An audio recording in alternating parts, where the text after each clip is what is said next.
আবারও নজর রাখবো রাজ্যের আবহাওয়ার খবরের দিকে। শীতে কাঁপছে বাংলা। দক্ষিণবঙ্গ ও উত্তরবঙ্গে শীতের ঝোড়ো ব্যাটিং।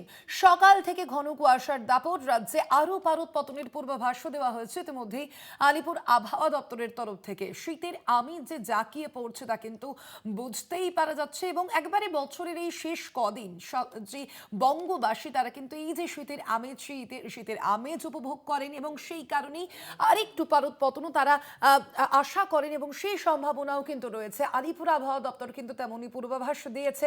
দক্ষিণবঙ্গ এবং উত্তরবঙ্গে শীতের ঝোড়ো ব্যাটিং এবং এই যে শীতের আমেজ তা কিন্তু আরো বৃদ্ধির সম্ভাবনা রয়েছে বলেই জানতে পারা যাচ্ছে, এবং সকাল থেকে ঘন কুয়াশার দাপটও রয়েছে, এবং সেই কুয়াশার কারণে রীতিমতো আমরা দেখেছি বেশ কিছু ক্ষেত্রে সতর্কতাও কিন্তু জারি করা হয়েছে হাওয়া অফিসের তরফ থেকে। রাজ্যে আরো পারদ পতনের পূর্বাভাসও দেওয়া হয়েছে হাওয়া অফিসের তরফ থেকে। অর্থাৎ বছর শেষের এই কদিন এবং অবশ্যই তারপর বছর শুরুর যে দিনগুলোতে সেই সময় কিন্তু শীতের এই আমেজ বজায় থাকবে বলেই জানাচ্ছে আলিপুর আবহাওয়া দপ্তর। দক্ষিণবঙ্গ এবং উত্তরবঙ্গ দুই বঙ্গের ক্ষেত্রেই কিন্তু এই শীতের যে আমেজ তা কিন্তু জাঁকিয়ে থাকবে।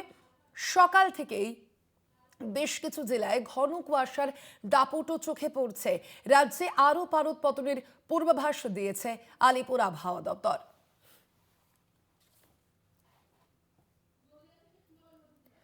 আমরা জেলার বিভিন্ন যে একেবারে যে আবহাওয়ার পরিস্থিতি, সেই পরিস্থিতি জানবো। আমাদের সঙ্গে এই মুহূর্তে সরাসরি রয়েছেন নদিয়া থেকে প্রতিনিধি সুবল মজুমদার। সুবল, আমরা দেখতেই পাচ্ছি যে ইতিমধ্যেই কিন্তু রাজ্যে জাঁকিয়ে শীত পড়েছে, সেক্ষেত্রে নদিয়ার তাপমাত্রা এখন কোথায়? দেখো, আজকে সর্বনিম্ন ছিল 10 থেকে 11 এবং ঘন কুয়াশার চাদরে মোড়া ছিল। সকাল থেকে দৃশ্যমান একদম কম ছিল, রাস্তায় যান চলাচলও কম ছিল, পাশাপাশি ধীর গতিতে যান চলাচল করছিল।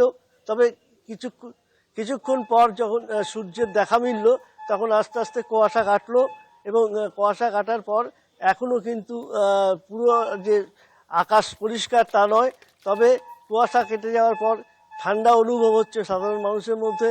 অনেকে আগুন জ্বালিয়ে গরম নেওয়ার চেষ্টা করছে শরীরে, আবার কেউ কেউ চায়ের দোকানে সকাল থেকেই ভিড় করে বসে আছে। সব মিলিয়ে ঠান্ডা জাঁকিয়েই পড়ছে এই নদিয়া জুড়েই।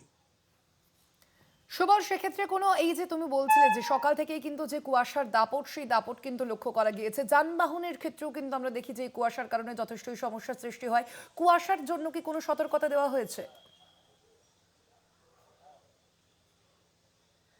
দেখো, এই কুয়াশা ছবি তো আমরা সকালবেলায় পাঠিয়ে দিয়েছি, এবং কুয়াশার যে দাপট সেটা কিন্তু দেখাই গেছে। অনেক গাড়ি তাদের ফগ লাইট বা লাইট জ্বালিয়েও চলছে, এবং সাধারণ মানুষের রাস্তায় কম দেখা গেছে। কেন, কুয়াশার কারণে দৃশ্যমান অনেকটাই কমে যাওয়ায় অনেকেই ঘর থেকে বেরোয়নি। তবে বেলা একটু বাড়তেই কিন্তু সেই কুয়াশার যে চাদর তা কিন্তু আস্তে আস্তে ক্লিয়ার হয়। তবুও রোদের তাপ কিন্তু সেরকম নেই, মাঝে মাঝে উত্তরে হাওয়া দিচ্ছে, তাতে কিন্তু জাঁকিয়ে ঠান্ডাও পড়ছে। স্বর্ণালী, ধন্যবাদ তোমায় সুবল।